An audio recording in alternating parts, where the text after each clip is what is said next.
जब माता देवहूति भगवान कपिल से प्रश्न करती है कि मैं अपने इंद्रिय विषय को भोगते भोगते इससे अंधकार में जाने लगी हूँ, तब उन्होंने भगवान कपिल से प्रश्न करती है कि इस अंधकार से दूर पाने के लिए मुझे क्या क्या करना चाहिए। यानी मनुष्य जो भी है उनको इंद्रिय वासना में अगर पड़ के अपना कार्य करते हैं तो उनको किस प्रकार से मुक्ति और मोक्ष का सबसे बड़ा अंधकार से निकलने का मार्ग उनके लिए क्या है। तो भगवान कपिल कहते हैं, योग आध्यात्मिक पोषमतो नेह श्रेयास में अत्यंतो परतीर्थय दुखस्य च सुखस्य च तमेव ते प्रवक्ष्यामि यमोमचं पुराणघे ऋषीणां श्रोतुकामनां योगम सर्वागन पुणम।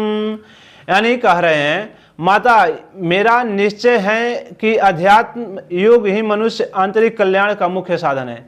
मनुष्य के कल्याण का मुख्य साधन क्या है? अध्यात्म योग। यानी उसको भक्ति भाव से जो भी जुड़ना पड़ेगा, जहाँ दुख और सुख की सर्वथा निवृत्ति हो जाती है। यानी अध्यात्म योग से जुड़ने के बाद मनुष्य को सुख और दुख की क्या हो जाती है? निवृत्ति हो जाती है। सब अंगों से संपन्न उस योग का मैं पहले ही नारद ऋषि को बता चुके हैं। इस बात को पहले भगवान कपिल नारद मुनि को भी बता सकते हैं। कह रहे हैं, जीवों के बंधन और मोक्ष का कारण मन ही माना गया है। यानी अपने मन की इच्छा को पूर्ति करते मरते अगर बंधन है तो मन ही है, और मोक्ष भी प्राप्त किया जा सकता है तो मन ही से। यानी बंधन और मोक्ष का कारण मनुष्य का मन ही है। विषय में आसक्त होने पर बंधन का कारण हेतु होता है। जो विषय में आसक्त हो जाता है तो समझिए कि वो बंधन का कारण है, और जब भगवान में अनुरक्त हो जाता है तो वही मोक्ष का कारण हो जाता है। यानी दोनों, जो व्यक्ति अपने मन को बस में कर ले तो समझिए उसको मोक्ष बहुत ही सत्य हो जाएगा। जिस समय यह मन मैं और मेरेपन का कारण होने वाले काम लोभ आदि का विकारों मुक्त शुद्ध हो जाता है, उस समय वह सुख दुख से छूटकर सम अवस्था में आ जाता है। कह रहे हैं, मैं और मेरेपन का जब मन से निकल जाता है तो उस समय मन से काम लोभ क्रोध और विकार सब क्या हो जाता है? छूट जाता है, और मनुष्य सम भाव में पहुंच जाता है।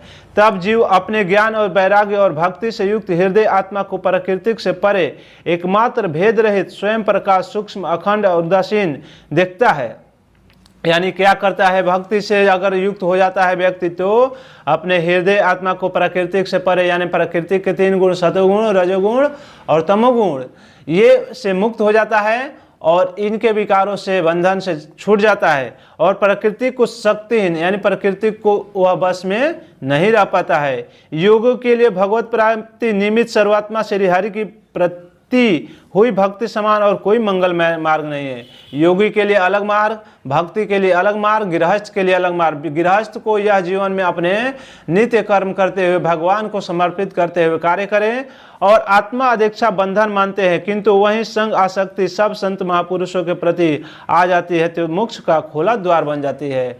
जो अपने विषय को त्याग कर अपने जो भी कर्म कर रहे हैं वह भगवान को कार्य समर्पित करके करें, और अपने मन विषय इंद्रियों को तीनों को भगवान के बस में छोड़ दें। अपने मन का कहा हुआ करेंगे तो आप अवश्य ही गलत और विपरीत रास्ते पर पहुंच जाएंगे और अपने जीवन को बहुत ही अंधकार में व्यतीत करने लगेंगे। इसलिए भगवान का नाम जप करते हुए अपना नित्य कार्य करें।